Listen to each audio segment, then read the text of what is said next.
बिहारमधून चंद्रपुरात अवैध शस्त्रांची तस्करी करून त्यांची विक्री करण्याचा डाव स्थानिक गुन्हे शाखेने शनिवारी उधळून लावला। पोलिसांनी पडोली चौक परिसरात नाकाबंदी करून कारवाई करत 2 बनावट लोखंडी पिस्तुलांसह 2 मॅगझिन, 13 जिवंत काडतुसे, 3 मोबाईल फोन आणि टाटा झेस्ट कार असा एकूण सुमारे 6,48,000 रुपयांचा मुद्देमाल जप्त केला। दुर्गेश कुमार मिश्रा, रविकुमार पासवान, सुनील कुमार सहानी असे अटकेतील आरोपींची नावे आहेत। या कारवाईमुळे चंद्रपुरात अवैध शस्त्रांचा पुरवठा करणाऱ्या टोळीला मोठा धक्का बसला आहे। 21 ऑगस्टला स्थानिक गुन्हे शाखेचे पथक अवैध शस्त्रे, जुगार आणि इतर बेकायदेशीर कारवायांविरोधात कारवाईसाठी रवाना झाले होते। यावेळी मिळालेल्या गोपनीय माहितीच्या आधारे नागपूरकडून चंद्रपूरच्या दिशेने एका पांढऱ्या रंगाच्या कारमधून काही व्यक्ती बेकायदेशीर अग्निशस्त्रे घेऊन येत असल्याची गोपनीय माहिती 22 ऑगस्टला स्थानिक गुन्हे शाखेला मिळाली होती। या माहितीच्या आधारे पहाटे पडोली चौक परिसरात सापळा रचून नाकाबंदी करण्यात आली। संशयास्पद कार थांबवून पंचासमक्ष घेतलेल्या झाडाझडतीत शस्त्रांचा साठा आढळून आला।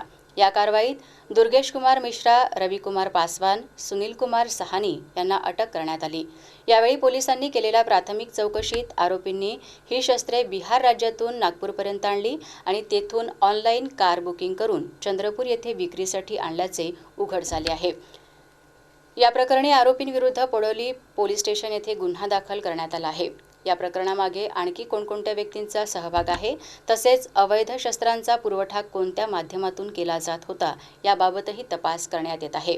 ही कारवाई पोलीस अधीक्षक आयुष नोपानी, अपर पोलीस अधीक्षक ईश्वर कातकडे यांच्या मार्गदर्शनाखाली स्थानिक गुन्हे शाखेचे पोलीस निरीक्षक अमोल काचोरे यांच्या नेतृत्वात करण्यात आली। या प्रकरणामध्ये आपली एलसीबीनी एक गोपनीय माहितीवरून 2-3 लोकांना अटक केलेली आहे। ते तिघे बिहारचे दरभंगा जिल्ह्याचे आहे। दुर्गेश मिश्रा, रवी पासवान आणि सुनील सहानी असे 3 इसम आहे। त्यांच्याकडून इथला आपला चंद्रपूरच्या एका व्यक्तीने त्यांच्याकडून पिस्टल मागवला होता।